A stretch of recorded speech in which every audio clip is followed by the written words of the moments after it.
Fellas, Russia has done something absolutely out of this world. Yes. Against all odds, against all worries, against all setup, back downs, they have proven to the world something brand new. We got to watch this video. This is Ibrahim Traore in Russia. Okay, he took a flight, he left Africa, unlike what people thought. He went to Russia, he's still in Russia right now, and they had a meeting after the event with Vladimir Putin. And yeah, we gotta watch this. You have no idea what I went through to get this for you. We gotta watch this. Let's go. Look at him smiling. Look at the looks. Good-looking African man smiling with Putin. You are represented.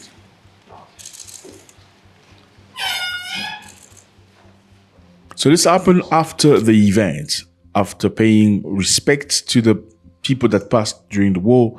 They came into a private office to have a meeting with several presidents. We'll show you Mnangagwa of Zimbabwe and other people. Let's watch. Уважаемый господин президент, Mr. President, friends, we are very glad to see you. And first of all, I would like to thank you once again for making this decision to participate in the commemorative events to honor the 80th anniversary of the victory in the Great Patriotic War. Yes, Mr. Putin took a lot of courage. Lots of courage from this man from Africa to take a flight to come all the way to Russia. Yes, took a lot of courage, because by coming to Russia, you are defying the West. That's why most African presidents did not want to come. You think they didn't want to come, or they were just scared to go? They were scared. They don't want to piss off Mr. Trump. Let's go. I remember our constructive and useful conversation back in 2023 when you visited our country for the first time to participate in the Russia-Africa Summit in St. Petersburg. This time, your visit to Russia to celebrate the 80th anniversary of the victory is a great symbol, and it reflects the friendly character of relations between Burkina Faso and Russia. And I would like to mention your contribution, your country's contribution to defeating German Nazism and its allies. Some 30,000 Burkinabe fought with the anti-Hitler coalition forces. Did you hear that? Some 30,000 Burkinabe fought against Hitler and his forces. I mean, this man comes well prepared. If you look at the Burkinabe guy with the glasses, he's shocked. He's surprised. He's like, he maybe didn't have the data. I mean, experts talk about between 10,000 to 80,000 people, okay?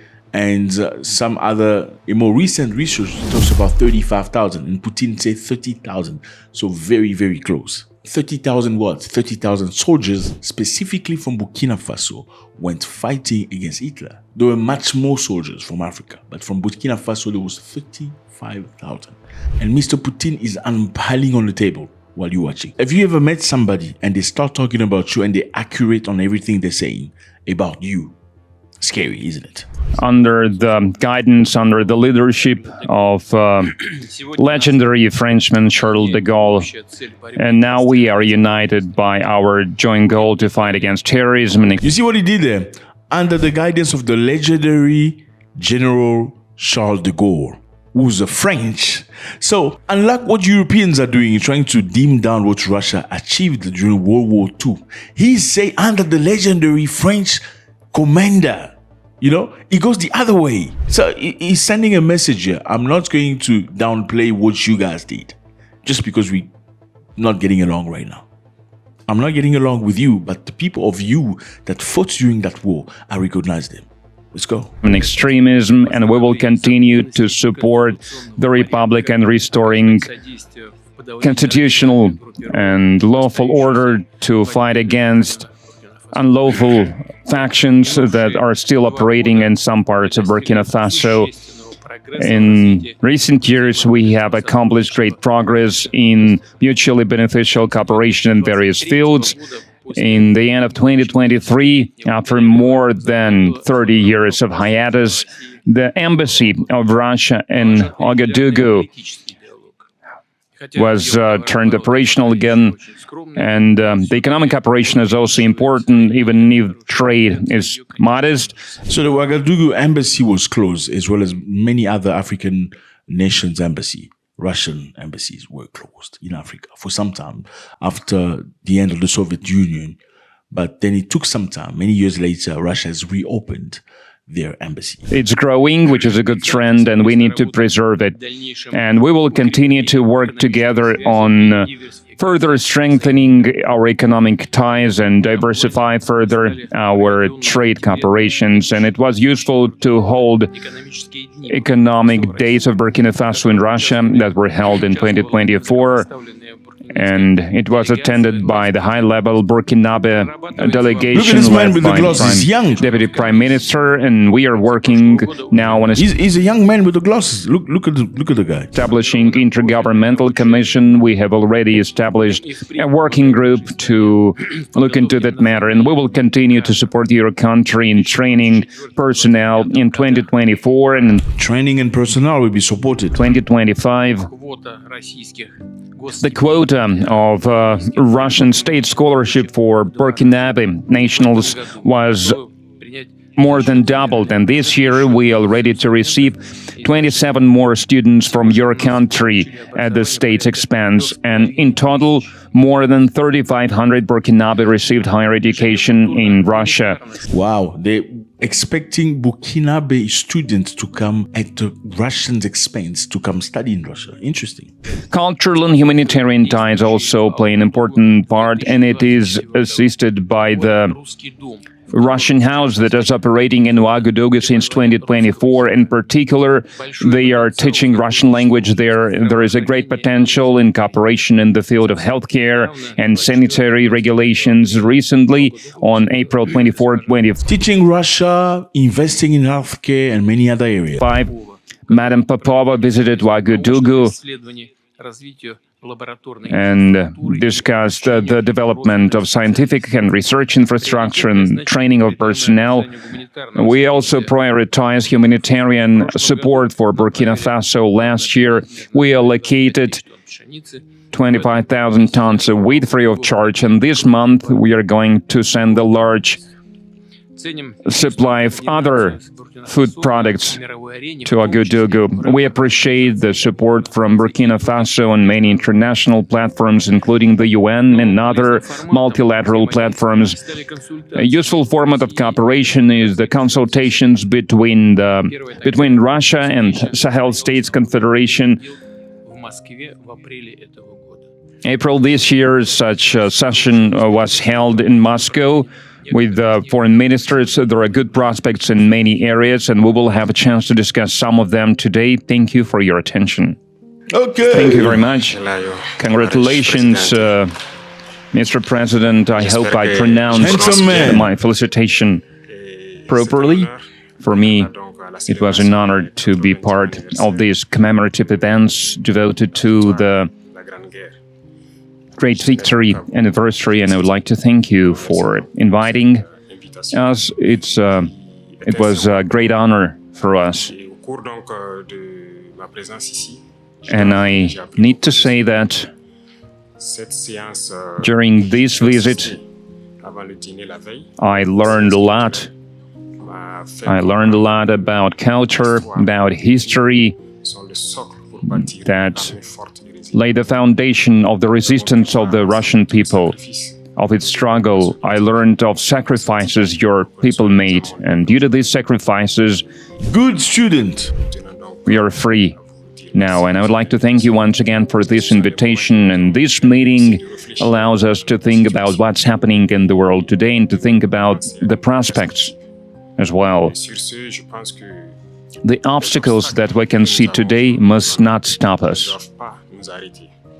These obstacles, in some way, they are even an advantage, because despite all the sanctions that were imposed on the Russian Federation by many states, Russia is still holding the leading position internationally, and we understand this. We understand how difficult it is je tiens à dire que j'ai été émerveillé de voir l'enchaînement des engins qui ont défilé devant nous.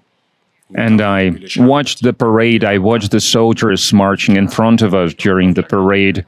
I saw the equipment, including the tanks that from the times of World War II, and I saw the modern equipment, and we would like to see the cooperation between our countries developing rapidly, developing Cooperation about weapons, yeah. swiftly, and acquire new shapes and forms. Of course, they need weapons. I mean, if you're going to stand for your rights, trust me, somebody's going to come try to take that right away from you. We thank you for your attitude towards Burkina Faso. Today, I visited Mental Health Institute, and we understand that apart from defense and security, there is another essential field, which is science and education, and we would like to see Russia assisting us in training and educating our... Science and education, that is great.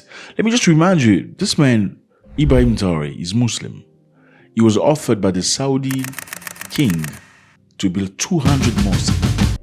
200 mosques in Burkina Faso, so they can pray. He said, no, thank you. We don't need no mosque right now. We need studies. We need universities. We need infrastructure. We need machines. How about you build us decent school? Well, the Saudi Arabia king never got back to him. Our youth to help us to develop our own industries, our own enterprises. Help us develop. Machinery, other types of manufacturing, because it's very important for Africa.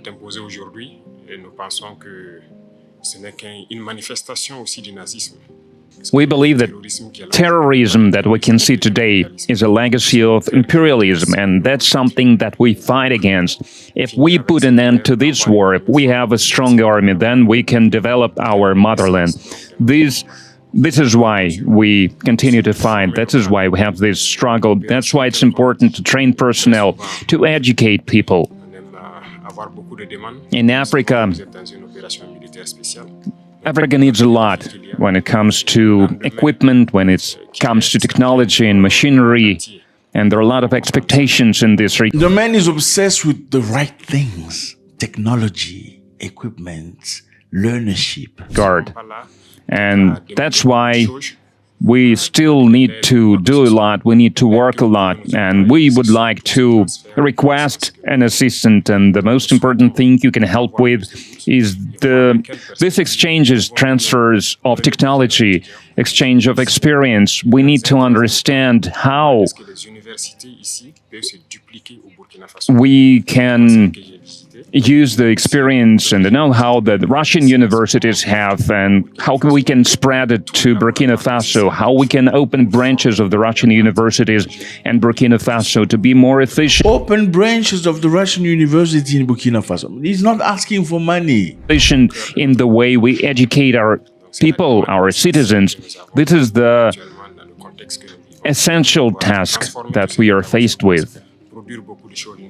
We would like to see Burkina Faso developing, and we would like to see students coming to us to learn various sciences. We can see great young people in the Russian Federation. Among them, there are a lot of researchers, young scientists, and we would like to learn from you.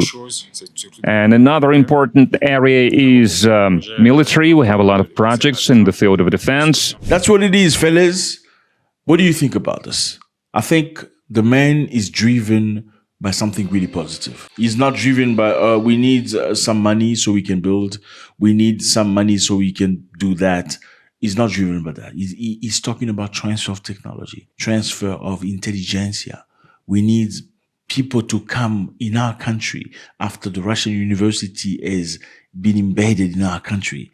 We want Africans to come and want to learn from Burkina Faso because we've acquired the knowledge from Russia. What more do you want? Let me know how you feel about this. God bless.